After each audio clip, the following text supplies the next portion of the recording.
नमस्कार मित्रो, कुरुक्षेत्र या आपल्या यूट्यूब चॅनलवर पुन्हा एकदा तुम्हा सर्वांचे सहर्ष स्वागत आहे। कसे आहात सगळे? अभ्यास करताय ना? केलाच पाहिजे। मित्रो, आपण अभ्यास करत आहे महाराष्ट्रातील समाज सुधारकांचा आणि आज या व्हिडिओ अंतर्गत आपल्याला एका अत्यंत महत्त्वपूर्ण समाज सुधारकाचा अभ्यास करायचा आहे। तुम्ही जर पुण्याला आले असाल तर पुण्यामध्ये तुम्ही कर्वेनगर हे नाव ऐकलंच असेल। तर त्या कर्वेनगरचं नाव कर्वेनगर असं याच समाज सुधारकाच्या नावावरून पडलं।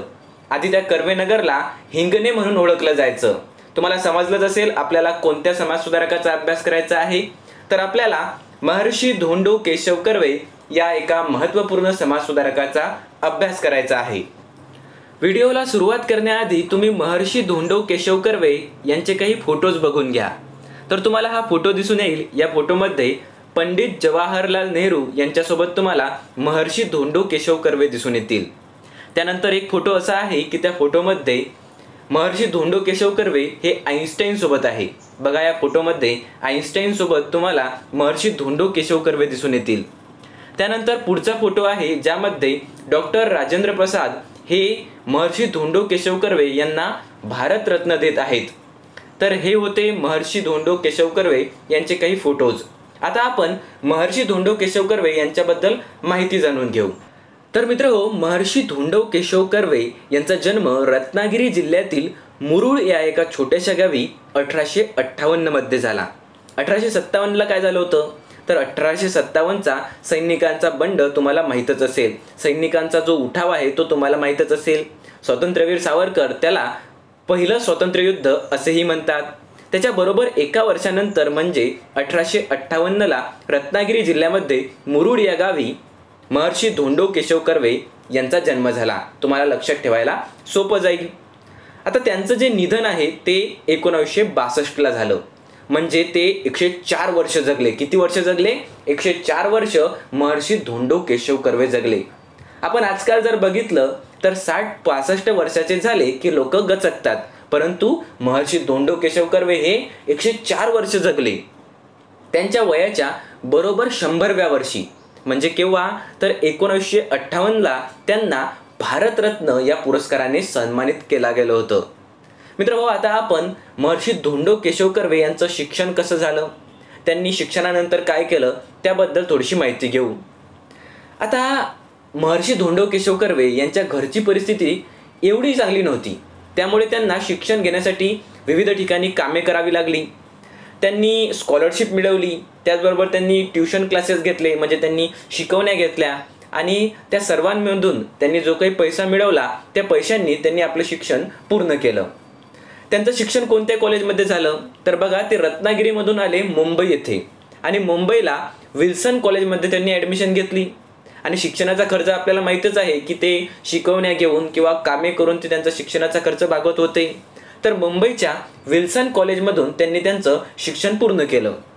महर्षी धोंडो केशव कर्वे यांच्यावर एका फिलॉसॉफरचा प्रभाव होता। कोणत्या फिलॉसॉफरचा प्रभाव होता? तर हर्बर्ट स्पेन्सर या फिलॉसॉफरचा महर्षी धोंडो केशव कर्वे यांच्यावर प्रभाव होता। या हर्बर्ट स्पेन्सरचा फक्त महर्षी धोंडो केशव कर्वेवरच नाही तर अनेक समाज सुधारकांवर प्रभाव असल्याचा आपल्याला दिसून येईल। महात्मा ज्योतिबा फुले यांच्यावर सुद्धा हर्बर्ट स्पेन्सरचा प्रभाव होता। गोपाळ गणेश आगरकर यांच्यावर सुद्धा हर्बर्ट स्पेन्सर याचा प्रभाव होता। तर अनेक समाज सुधारकांवर या फिलॉसॉफरचा प्रभाव असल्याचं आपल्याला दिसून येईल। त्यांचं शिक्षण झाल्यानंतर सुरुवातीला एल्फिस्टन कॉलेजमध्ये त्यांनी प्राध्यापक म्हणून नोकरी केली होती। कोणत्या कॉलेजमध्ये? एल्फिस्टन कॉलेजमध्ये त्यांनी प्राध्यापक म्हणून नोकरी केली। त्यानंतर 1891 मध्ये किंवा 1891 मध्ये पुण्याच्या आपल्या फर्ग्युसन कॉलेजमध्ये गणिताचे प्राध्यापक म्हणून त्यांची नियुक्ती करण्यात आली। आता महर्षी धोंडो केशव कर्वे हे फर्ग्युसन महाविद्यालयामध्ये गणित हा विषय शिकवू लागले। तर त्यांच्या नियुक्तीसाठी गोपाळ कृष्ण गोखले यांनी पुढाकार घेतला होता। गोपाळ कृष्ण गोखले यांच्या पुढाकाराने महर्षी धोंडो केशव कर्वे यांची नियुक्ती फर्ग्युसन कॉलेजमध्ये गणिताचे प्राध्यापक म्हणून झाली होती। मित्रहो, ही झाली त्यांच्याबद्दलची शैक्षणिक माहिती। आता जेव्हा हे महर्षी धोंडो केशव कर्वे फर्ग्युसन कॉलेजमध्ये गणित हा विषय शिकवायचे तेव्हा त्यांचं शिकवण्याचं काम झालं की ते फर्ग्युसन रोडवर चक्रा मारायचे। आता आपल्यासारखे जे मुलं आहेत ते फर्ग्युसन रोडवर कशासाठी चक्रा मारतात ते तुम्हाला मला बरोबर माहिती आहे, पण त्यावेळेस हे धोंडो केशव कर्वे फर्ग्युसन रोडवर कशासाठी चक्रा मारायचे, तर ते लोकांचं प्रबोधन करायचे, लोकांना विधवा विवाहाबद्दल समजावून सांगायचे की कशा प्रकारे तुम्ही विधवांचा पुनर्विवाह केला पाहिजे, त्याचे फायदे काय आणि कशा प्रकारे आपण समाजामध्ये एक जागृती निर्माण करू शकतो. तर ह्या सर्व बाबी लोकांपर्यंत पोहोचवण्यासाठी ते फर्ग्युसन रोडवर किंवा इतरत्र चर्चासत्र चालवायचे, फिरायचे, लोकांना माहिती द्यायचे. आणि आपल्यासारखे जे मुलं आहेत ते फर्ग्युसन रोडवर कशासाठी फिरता हे आता आपल्याला माहितीच आहे. ठीक आहे मित्रहो, आता एक व्यक्ती जो विधवा पुनर्विवाहाबाबत सविस्तर लोकांना माहिती देत आहे, लोकांना समजून सांगत आहे, प्रबोधन करत आहे, त्याच्या आयुष्यातही अशी घटना घडली की आता लोक विचार करू लागले की महर्षी धोंडो केशव कर्वे हा सुद्धा विधवा पुनर्विवाह आता करणार. कारण एक वेळ अशी आली होती की कर्वे यांची जी पहिली पत्नी आहे राधाबाई यांचा मृत्यू झाला होता. आता त्यांचा मृत्यू झाला तेव्हा महर्षी धोंडो केशव कर्वे हे 42 वर्षाचे होते. मग आता सर्व लोकांना विचार पडला होता की महर्षी धोंडो केशव कर्वे जो आपल्याला एवढं ज्ञान पाजतो, विधवा विवाहाबद्दल एवढी माहिती देतो, तो विधवा विवाह करणार की नाही. तर महर्षी धोंडो केशव कर्वे यांनी विधवा पुनर्विवाह केला. ही त्यांच्या आयुष्यातली एक महत्त्वपूर्ण घटना आहे. पंडिता रमाबाई यांच्या शारदा सदनमध्ये, पंडिता रमाबाई शारदा सदन चालवायच्या, त्यामध्ये एक मुलगी होती जी सुद्धा विधवा झालेली होती. बया तिचं नाव होतं किंवा तिला गोदूबाई म्हणून ओळखलं जातं. तर 28 वर्षाची ही मुलगी होती. तिच्यासोबत महर्षी धोंडो केशव कर्वे यांनी पुनर्विवाह केला. लग्नानंतर त्यांनी त्या गोदूबाईचं नाव आनंदीबाई असं ठेवलं. बघा, हे नाव तुम्हाला लक्षात ठेवायचे आहे. गोदूबाई किंवा बया किंवा तिच्यानंतर जेव्हा लग्न झालं त्यानंतर तिचं नाव आनंदीबाई हे ठेवलं कारण परीक्षेमध्ये यावर प्रश्न विचारलेले आहेत. आणि ही जी गोदूबाई आहे ही शारदा सदनमध्ये होती. आणि शारदा सदन कोण चालवायचं, तर पंडिता रमाबाई हे शारदा सदन चालवायच्या. मित्रहो, त्या काळी विधवा विवाह करणं म्हणजे क्रांतिकारक घटना करणं असंच होतं. कारण समाजामध्ये विधवा पुनर्विवाहाला मान्यता नव्हती. मग अशा वेळी जेव्हा महर्षी धोंडो केशव कर्वे यांनी विधवा पुनर्विवाह केला तेव्हा त्यांचं जे गाव होतं, रत्नागिरी जिल्ह्यातील मुरुड हे त्यांचं गाव होतं, तिथे त्यांना वाडीत टाकण्यात आलं, त्यांच्यावर बहिष्कार टाकण्यात आला. त्याचबरोबर त्यांची जी लग्नपत्रिका होती त्यावर कोणीही त्यांचं नाव छापू देण्यासाठी मान्यता देत नव्हतं. मग अशा वेळेस गोपाळ गणेश आगरकर यांनी त्या विधवा विवाहाला पूर्ण सपोर्ट दिला आणि महर्षी कर्वे यांना सांगितलं की तुम्ही पत्रिका छापा आणि त्या पत्रिकेवर स्वतः हस्ताक्षर केले. म्हणजे या विवाहाची जी निमंत्रण पत्रिका होती त्यावर गोपाळ गणेश आगरकर यांची सही होती. त्यांनी या विधवा विवाहाला जाहीर पाठिंबा दिला होता. मात्र कर्वे यांचे जे राहते गाव होते मुरुड, इथे त्यांच्यावर बहिष्कार टाकण्यात आला होता. मित्रहो, विधवा विवाह केल्यानंतर महर्षी धोंडो केशव कर्वे यांचा कॉन्फिडन्स आणखीच वाढला. म्हणून त्यांनी 1894 मध्ये विधवा विवाह उत्तेजक मंडळी या मंडळीची स्थापना केली. 1894 मध्ये विधवा विवाहाबद्दल लोकमत तयार करण्यासाठी त्यांनी विधवा विवाहोत्तेजक मंडळीची स्थापना केली. लक्षात असू द्या, केव्हा केली, तर 1894ला.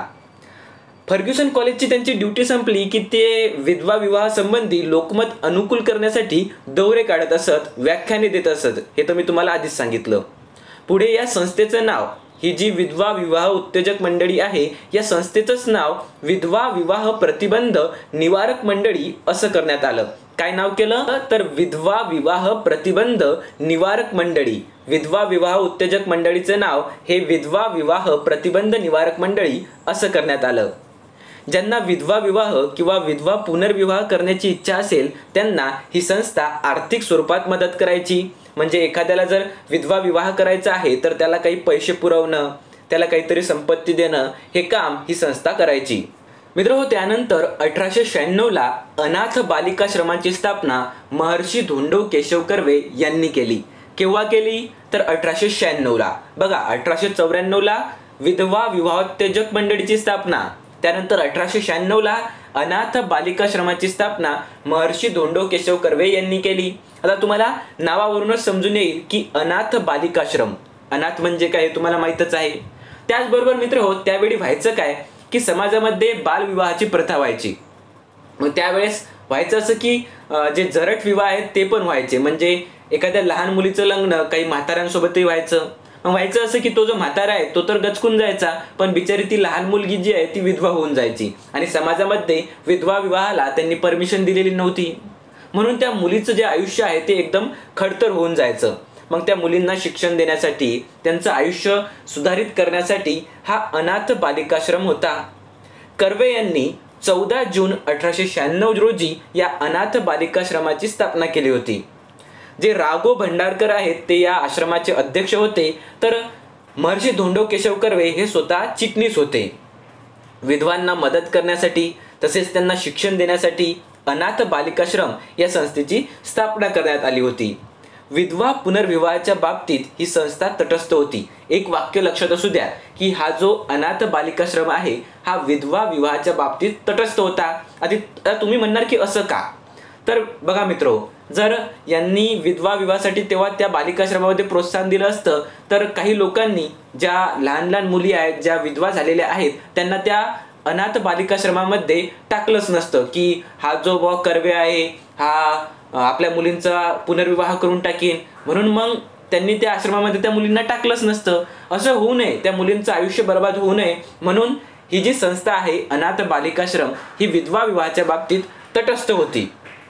मात्र तरीही लोकांना काही भरोसा वाटला नाही आणि म्हणून लोकांना अशी भीती होती की विधवांचा पुनर्विवाह करतील, म्हणून त्यांनी आपल्या मुलींना तिथं टाकलंच नाही आणि म्हणून त्या संस्थेला फार कमी प्रतिसाद मिळाला.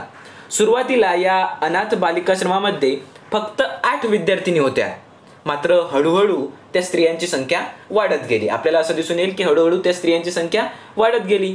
आता बघा तो जो काळ होता ना, आता बघा 1896-97 त्या काळामध्ये पुण्यामध्ये एक भयंकर रोगाची साथ सुरू होती. तो रोग म्हणजे प्लेग आणि त्यामध्ये अनेक लोक मृत्युमुखी पडत होते.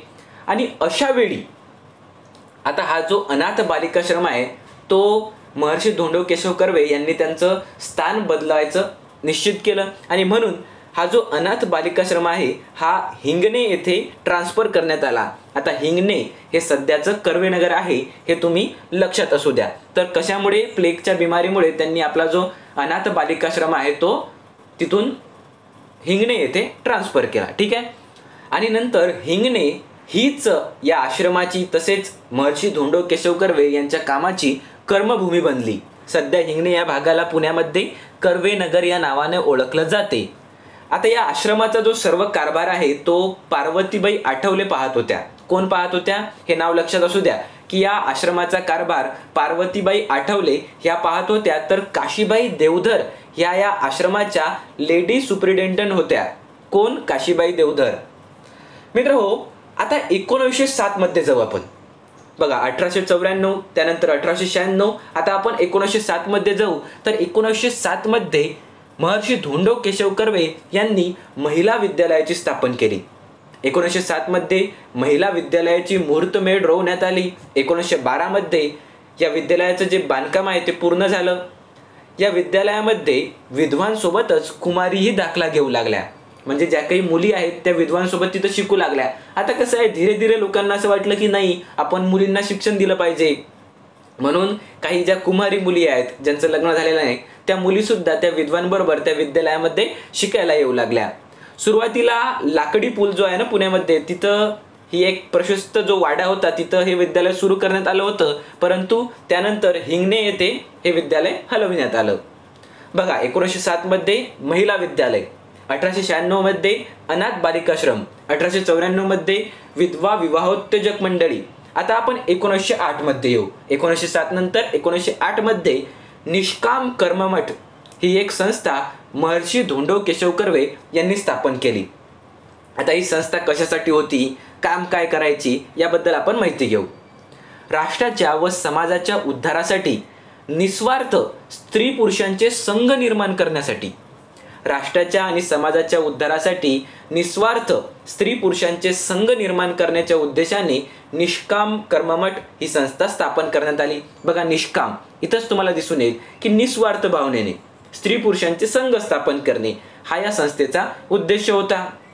या मठाचा मुख्य हेतू स्त्रियांची सेवा करणे आणि शक्य झाल्यास स्वतःच्या हिमतीवर समाजाच्या उपयोगी पडतील अशा संस्था स्थापन करणे हा या निष्काम कर्ममठ या 1908 मध्ये स्थापन झालेल्या संस्थेचा प्रमुख उद्देश होता. लोकसेवेसाठी निष्काम बुद्धीने तन मन धन अर्पण करणारा संघ निर्माण करून त्याचा विस्तार करणे हे या संस्थेचे ब्रीद होते. मठाचा सेवक व सेविकांना जी आपली राहणी आहे ती एकदम साधी ठेवावी लागे. आता ही का साधी ठेवावी लागे हे तुम्ही समजून घ्या. आता ते निष्काम निस्वार्थपणे तिथं काम करत आहे, त्यांना काही कोणाला अट्रॅक्ट आणि डिस्ट्रॅक्ट करायचं नाही आहे तिथं, म्हणून त्यांना आपली राहणी जी आहे ती एकदम साधी ठेवावी लागत असायची. त्यांचं जे खाजगी वर्तन आहे ते शुद्ध ठेवावं लागायचं. कोणाचाही द्वेष न करणे हा नियम त्यांना पाळावा लागायचा. या संस्थेच्या कार्यासाठी श्रम खर्च करण्यासाठी शपथ घ्यावी लागे. आता हा जो निष्काम कर्ममठ आहे या संस्थेचं काम करण्यासाठी या सर्व सेवक सेविकांना शपथ घ्यावी लागायची.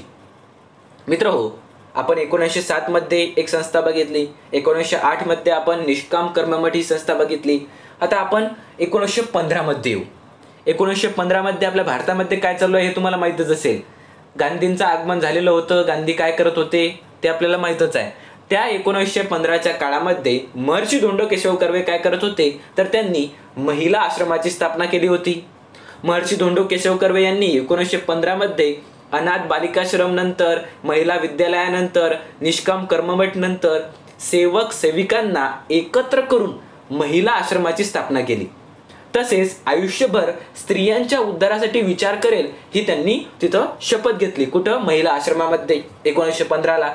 मित्रहो, महर्षी धोंडो केशव कर्वे यांचा अभ्यास करत असताना हे व्यक्तिमत्व किती महान होतं, यांचं कार्य किती उत्तुंग होतं हे आपल्याला दिसून येईल. आता 1915 नंतर 1916 मध्ये महर्षी धोंडो केशव कर्वे यांनी महिला विद्यापीठाची स्थापना केली. केव्हा? 1916ला. त्यावेळीस महिला विद्यापीठाची स्थापना केली. बघा, ज्या समाजामध्ये त्यावेळी विधवा विवाहाला मान्यता नव्हती, विधवा पुनर्विवाहाला मान्यता नव्हती, ज्यावेळी स्त्रियांनी शिक्षण घेऊ नये असं समजलं जायचं, त्या काळामध्ये महर्षी धोंडो केशव कर्वे हे विधवांच्या पुनर्विवाहासाठी प्रयत्न करतात. त्यावेळी मुलींच्या शिक्षणासाठी अथक परिश्रम करतात आणि 1916 मध्ये महिला विद्यापीठाची स्थापना करतात. म्हणजे ते किती महान कार्य करत आहेत हे आपल्याला समजून येईल. मित्रहो, 1915 मध्ये महर्षी धोंडो केशव कर्वे एक पुस्तक वाचत असतात. त्या पुस्तकाचे नाव असते women's university, Japan women's university. आता हे वाचल्यानंतर महर्षी धोंडो केशव कर्वे यांच्या मनामध्ये अनेक विचार, अनेक प्रश्न निर्माण होता आणि त्यांना असं वाटायला लागते की जर जापानमध्ये विमेन्स युनिव्हर्सिटी आहे तर त्या धर्तीवर आपल्या भारतात सुद्धा वुमेन्स युनिव्हर्सिटी स्थापन होऊ शकते. म्हणून 1915 मध्ये त्यांच्या मनात असा विचार येतो आणि जापानमधील स्त्रियांच्या विद्यापीठाची माहिती त्यांना मिळते आणि भारतातील स्त्री शिक्षणासाठी जापानच्या मार्गाने जाता येईल असे त्यांना वाटते. भारतवर्षीय महिला विद्यापीठ, इंडियन वुमेन्स युनिव्हर्सिटी या नावाने सुरुवातीला कर्वे यांनी एक विद्यापीठ स्थापन केले. कोणत्या नावाने? भारतवर्षीय महिला विद्यापीठ, किंवा ज्याला आपण इंडियन वुमेन्स युनिव्हर्सिटी असंही म्हणू शकतो. 3 जून 1916 रोजी अधिकृतरित्या या विद्यापीठाची स्थापना झाली. उच्च शिक्षण देखील मातृभाषेतून दिले जाणे हे या विद्यापीठाचे एक महत्त्वाचे वैशिष्ट्य होते. बघा, हे जे महिला विद्यापीठ होतं ज्याची स्थापना 1916 मध्ये झाली, 3 जून 1916ला, त्या विद्यापीठामध्ये शिक्षण हे मातृभाषेतून दिलं जात होतं. हे एक या विद्यापीठाचं वैशिष्ट्य होतं. आता बघा, विद्यापीठ स्थापन करणं म्हणजे ही काय एक सोपी गोष्ट आहे का? हो, नाही. त्यासाठी खूप सारा पैसा लागतो, अथक परिश्रम लागतात, लोकांचा सपोर्ट लागतो. मग आता विद्यापीठाची स्थापना करण्यासाठी, इंडियन वुमेन्स युनिव्हर्सिटीची स्थापना करण्यासाठी महर्षी धोंडो केशव कर्वे यांच्याजवळ पैसा आला कुठून? आता पैसा मिळवण्यासाठी महर्षी धोंडो केशव कर्वे हे अनेक देणगीदारांकडे मागणी करण्यासाठी जायचे, पैशांची मागणी करायचे, देणग्यांची मागणी करायचे. तर असाच एक व्यक्ती होता विठ्ठलदास ठाकरसी म्हणून. आता नुकतंच त्याची जी आई होती, त्याची जी मातुश्री होती, नाथीबाई दामोदर ठाकरसी म्हणून, तिचा मृत्यू झालेला होता. आणि हा जो विठ्ठलदास ठाकरसी होता हा त्याच्या आईवर खूप प्रेम करायचा आणि म्हणून त्यानं काय केलं की आपल्या आईच्या स्मरणार्थ आपण या विद्यापीठासाठी देणगी द्यावी असं त्यानं ठरवलं. श्रीमंत माणूस होता आणि म्हणून त्यानं 16 लाख रुपये द्यायचं ठरवलं. परंतु त्यानं एक अट ठेवली की मी पैसे तर देतो, देणगी तर देतो, पण हे जे तुम्ही विद्यापीठ तयार करणार आहेत, हे जे तुम्ही विद्यापीठ स्थापन करणार आहेत स्त्रियांसाठी, त्या विद्यापीठाचं नाव तुम्ही माझ्या आईच्या नावावरून ठेवा अशी त्यानं अट घातली. आता धोंडो केशव कर्वे यांना काय करायचं होतं, यांना तर विद्यापीठ स्थापन करायचं होतं महिलांसाठी, त्यांना नावाचं काही घेणं नव्हतं काय. तर त्यांनी म्हटलं बाबा तू दे पैसे, आपण या विद्यापीठासाठी तुझ्याच आईचं नाव ठेवू. आणि म्हणून आपल्याला असं दिसून येईल की श्रीमती नाथीबाई दामोदर ठाकरसी हे नाव त्या विद्यापीठाला देण्यात आलं. आणि सध्या आपण पुण्यामध्ये SNDT म्हणून जे स्त्रियांसाठी जे विद्यापीठ आहे त्या विद्यापीठाला ओळखतो. SNDT म्हणून पुण्यामध्ये एक स्टॉप आहे, म्हणजे बसनं जर तुम्ही प्रवास केला तर SNDT म्हणून तिथं स्टॉप आहे, तिथं तुम्ही उतरता. तर या SNDT विद्यापीठाची अशा प्रकारे स्थापना झाल्याचे आपल्याला दिसून येईल. अशा प्रकारे महर्षी धोंडो केशव कर्वे हे स्त्री शिक्षणासाठी अथक परिश्रम करत होते. आता बघा, भारतामध्ये स्त्रियांच्या शिक्षणाची परिस्थिती काय होती आणि जगामध्ये स्त्रियांच्या शिक्षणाची परिस्थिती काय होती याचा जर आढावा घ्यायचा असेल तर आपल्याला जग फिरावं लागेल, जगामध्ये विविध देशांची माहिती घ्यावी लागेल. म्हणून महर्षी धोंडो केशव कर्वे यांनी आता जगाचा प्रवास करायला सुरुवात केली. युरोप, अमेरिका, आशिया, आफ्रिका प्रवास त्यांनी सुरू केला. महिला विद्यापीठाच्या कार्याचा प्रचार करणे, त्यांचं जे महिला विद्यापीठ आहे त्याच्या कार्याचा प्रचार करणे, त्यासाठी अर्थसहाय्य मिळवणे, तसेच परदेशातील स्त्रियांची हायस्कूल तसेच कॉलेज पाहून त्यांच्यापासून काही बोध मिळतो का हे पाहणे, यासाठी महर्षी कर्वे जगप्रवासासाठी निघाले. 13 महिन्यामध्ये, किती महिन्यात, 13 महिन्यात त्यांनी जवळपास पृथ्वीची पूर्ण प्रदक्षिणा केली. म्हणजे बघा, 13 महिन्यामध्ये जवळजवळ ते पूर्ण पृथ्वीच फिरले असं तुम्ही समजून घ्या. अशा प्रकारे त्यांनी विदेशांमधून महिला विद्यापीठांसाठी किंवा स्त्रियांच्या शिक्षणासाठी काय करता येईल ही माहिती घेण्यासाठी जगाची यात्रा केली. मित्रहो, त्यानंतर 1917 मध्ये महर्षी धोंडो केशव कर्वे यांनी अध्यापिका विद्यालय सुरू केलं. आता अध्यापिका विद्यालय काय असणार हो? बघा, ज्या काही शिक्षिका असतात त्यांना शिक्षण कसं द्यावं हे शिक्षण देण्यासाठी एक विद्यालय असायला पाहिजे. आणि म्हणून अध्यापिकांना अध्यापन त्यांनी कसं करावं, विद्यार्थ्यांना शिकवावं कसं, यासाठी अध्यापिका विद्यालयाची सुरुवात झाली. केव्हा? 1917ला. महर्षी कर्वे यांनी इसवी सन 1917 मध्ये अध्यापिका विद्यालय सुरू केले. हे विद्यालय महिला विद्यापीठाच्या वतीने चालवले जात होते. तिथून ज्या पास होणाऱ्या स्त्रिया होत्या त्या प्राथमिक शाळांमध्ये, ज्या काही जिल्हा परिषदेच्या प्राथमिक शाळा असायच्या त्यामध्ये शिक्षिका म्हणून रुजू व्हायच्या. पार्वतीबाई आठवले यांनी जीवाचे रान करून ही संस्था प्रगतीपथावर आणली होती. कोणी? पार्वतीबाई आठवले यांनी. आणि म्हणून हे जे काही अध्यापिका विद्यालय होते त्या अध्यापिका विद्यालयाचे नाव त्यांच्या नावावरूनच पार्वतीबाई अध्यापिका विद्यालय असे ठेवण्यात आले. अशा प्रकारे मित्रहो, महर्षी धोंडो केशव कर्वे यांचं कार्य अथक परिश्रम सुरूच होते. आता त्यांच्या कार्याचा आढावा अनेक संस्थांनी घेतला. भारत स्वतंत्र झाल्यानंतर त्यांना अनेक पुरस्कार सुद्धा देण्यात आले. आपल्याला असं दिसून येईल की 1957 मध्ये मुंबई विद्यापीठाने महर्षी कर्वे यांना LLD ही पदवी दिली. कोणत्या विद्यापीठाने? मुंबई विद्यापीठाने महर्षी कर्वे यांना LLD ही पदवी दिली. त्यांच्या वयाच्या बरोबर 100व्या वर्षी त्यांना 1958 मध्ये भारतरत्न या पुरस्काराने सन्मानित करण्यात आले. मित्र, काही वेळेस असं असते की तुम्ही जर एखाद्या व्यक्तीला एखादा पुरस्कार दिला तर तो त्या व्यक्तीचा सन्मान असतो, परंतु काही वेळेस असं असते की तो त्या पुरस्काराचा सन्मान असतो. आणि खऱ्या अर्थाने जेव्हा महर्षी धोंडो केशव कर्वे यांना भारतरत्न हा पुरस्कार देण्यात आला तेव्हा तो भारतरत्न पुरस्काराचाच एक सन्मान होता हे आपल्याला समजून येईल. जेव्हा डॉक्टर बाबासाहेब आंबेडकरांना भारतरत्न हा पुरस्कार देण्यात आला तेव्हा एका परीनं आपल्याला असं समजून येईल की भारतरत्न या पुरस्काराचा सन्मान आणखी वाढला. तसंच आपल्याला कर्वे यांच्या बाबतीत दिसून येईल. 1955ला त्यांना पद्मभूषण पुरस्कार सुद्धा मिळाला होता. आता मित्र, महर्षी कर्वे यांना जी 4 मुले होती, म्हणजे त्यांना 4 अपत्य होती, तर त्यामध्ये जो सर्वात मोठा मुलगा होता धो कर्वे, रघुनाथ धोंडो कर्वे, त्याने सुरू केलेलं एक समाज स्वास्थ्य नावाचं एक मासिक होतं, ते अतिशय वादग्रस्त होतं. आता त्यांचा जो हा मुलगा आहे, मोठा मुलगा रघुनाथ धोंडो कर्वे, याच्याबद्दल आपल्याला माहिती घ्यायची आहे ती पुढील व्हिडिओमध्ये. म्हणजे इतका डेंजर माणूस की तो विदेशामध्ये शिक्षणासाठी जातो, तिथं शिक्षण घेत असताना परत जेव्हा तो येतो तेव्हा परत त्याच्यासोबत आणतो काय, तर डिग्री न आणता तो त्याच्यासोबत आणतो कंडोम्सचे पाकिट. ठीक आहे. तर या माणसाबद्दल आपल्याला पुढच्या व्हिडिओमध्ये सविस्तर माहिती घ्यायची आहे. तर ही होती महर्षी धोंडो केशव कर्वे यांच्याबद्दलची सविस्तर माहिती. 1962 मध्ये महर्षी धोंडो केशव कर्वे यांचं निधन झालं आणि 1858 मध्ये त्यांचा जन्म झाला होता. अशा प्रकारे आपण महर्षी धोंडो केशव कर्वे यांच्याबद्दल सविस्तर माहिती पाहिली. हा व्हिडिओ तुम्हाला कसा वाटला हे कमेंट्सद्वारे नक्की कळवा. व्हिडिओ आवडला असेल तर व्हिडिओला लाईक करा, या चॅनलला सबस्क्राईब करा आणि हो, अभ्यास करत राहा. धन्यवाद.